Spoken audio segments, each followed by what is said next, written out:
Hello everyone, thanks for jumping on. My name's Brandon. Today we're going to be talking about our Diamond Coat individual metal outside corners.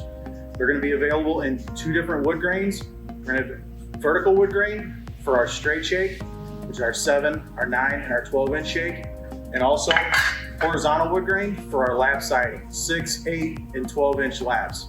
They're going to be available in 10 different colors. They're going to be available in oyster shell, light gray, clay, sand, seal, mountain lake, graphite, French gray, smoky ash, and pelican.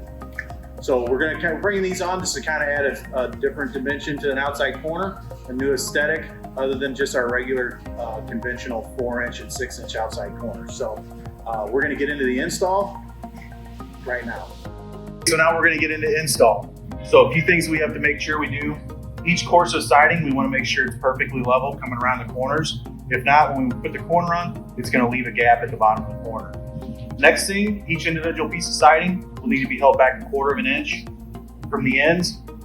Make sure you don't get them too far back or the corner is not going to cover properly.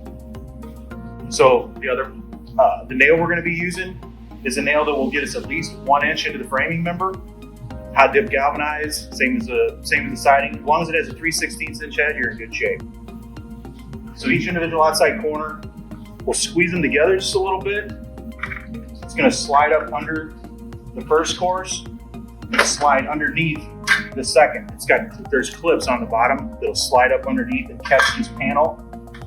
And just make sure it fits nice and tight, making sure it's square with the corner.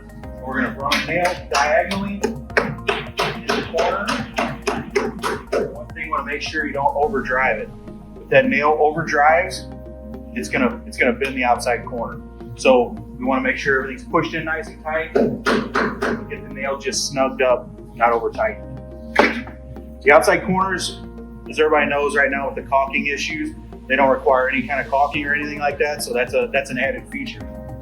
It gives it's just a nice, it's a different aesthetic than our 4 and 6-inch offerings that we have now.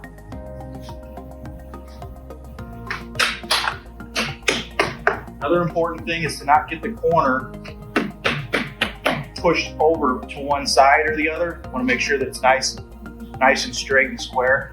And if we have to drip the nail back and forwards one way or the other in order to make that happen, that's perfectly acceptable.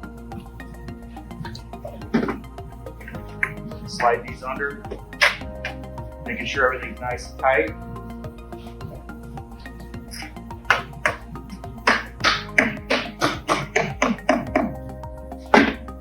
These ends do not have to be touched up. It's best practices to touch them up, but they do not have to be touched up. They just need to be held back that 1/4 of an inch.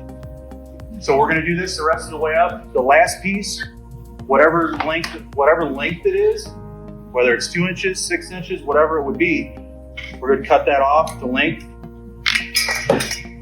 We're going to slide it on. We're going to pre-drill it, and we're going to nail it in with a trim nail. Something with a little smaller head possibly would be to be touched up if it wasn't a color match trim nail. So that's what happened on the last row.